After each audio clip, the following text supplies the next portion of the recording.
Sud Radio refait sa déco avec Maison Créative. Sandrine Debruyne. Bonjour Sandrine. Bonjour Jean-Marie. Directrice de la rédaction de Maison Créative. Vous nous parlez de balcon et de loggia. Aujourd'hui, c'est bientôt la saison, évidemment, quand il fait beau. En tout cas, on en profite. Tiens, première question de vocabulaire. On a vu le pape Léon XIV s'adresser, s'exprimer depuis le balcon ou la loggia. Les deux termes ont été employés à Saint-Pierre-de-Rome. Si vous écoutez bien cette chronique, je pense que vous aurez la réponse. Alors vous allez êtes me le dire. Tranquillement installé sur votre balcon, un café à la main, en train d'écouter cette émission, mais minute. Êtes-vous bien sûr que c'est un balcon? Ne serait-ce pas une loggia? Alors c'est un détail architecturalement parlant qui fait débat, évidemment.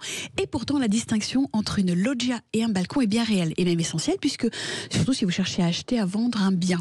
Alors posons les bases. Un balcon, c'est une plateforme accrochée à la façade d'un immeuble. Il dépasse, il prend l'air, tout comme vous d'ailleurs.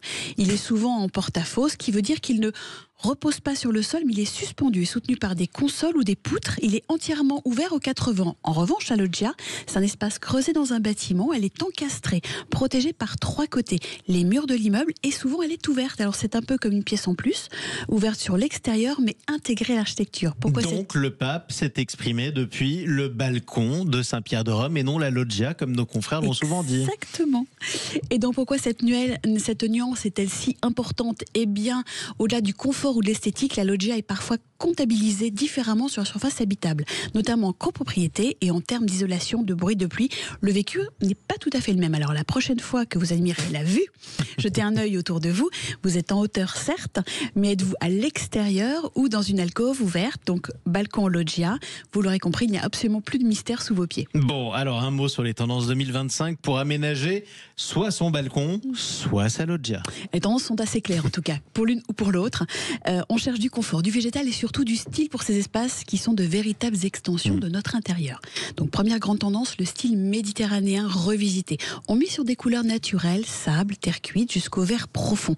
Des matières brutes comme le lin, la corde et l'osier. L'objectif, ça se crée une petite ambiance douce, presque comme des vacances qui durent plus longtemps. Ouais. Et pour que cela vive, ajoutez-y des textiles outdoor, plus esthétiques, plus résistants. Des textiles d'extérieur donc.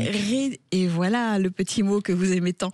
Rideaux d'extérieur pour créer un coin intime, voile d'ombrage pour se protéger du soleil et même des tapis qui résistent à la pluie. Bref, tout est pensé pour que vous restiez dehors un petit peu plus longtemps. Ouais, c'est formidable tout ça quand même. Vous avez des préférences ?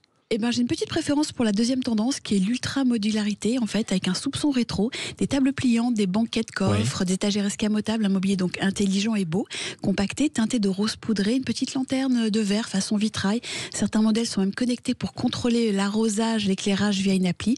Je trouve ça assez sympa. Oui, c'est pas mal. Oui, effectivement. Troisième tendance. Et puis on a quand même le balcon jardin urbain. Alors c'est vrai que même sur... C'est tellement urbain de dire ça. Le balcon jardin urbain. Parce qu'on n'a que 2 mètres carrés et c'est vrai qu'on veut du verre, on veut un fauteuil en trèfle, en rotin, on veut des coussins, on veut des jardinières suspendues. Je sens que vous allez revenir avec votre fauteuil d'Emmanuel, vous.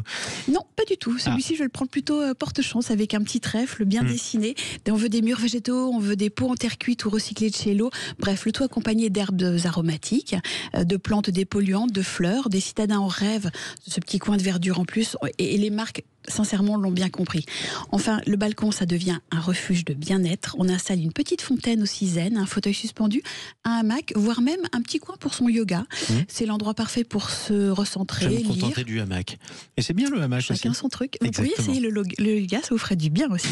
Bon bref, à vos plantes, à vos coussins, j'ai envie de vous dire, et surtout, ouvrez grand la porte-fenêtre. Ouais, c'est vrai, c'est vrai. Laissez entrer le soleil, tiens, justement, c'était une jolie chanson. Merci beaucoup Sandrine Debruyne, on va vous laisser prendre l'air. On va vous laisser prendre l'air sur votre balcon ou sur votre loggia. Je rappelle que tous vos conseils sont à retrouver sur les réseaux sociaux de Sud Radio et de Maison Créative. C'est aussi dans les pages de votre magazine, toujours en kiosque. Exactement, toujours. Évidemment.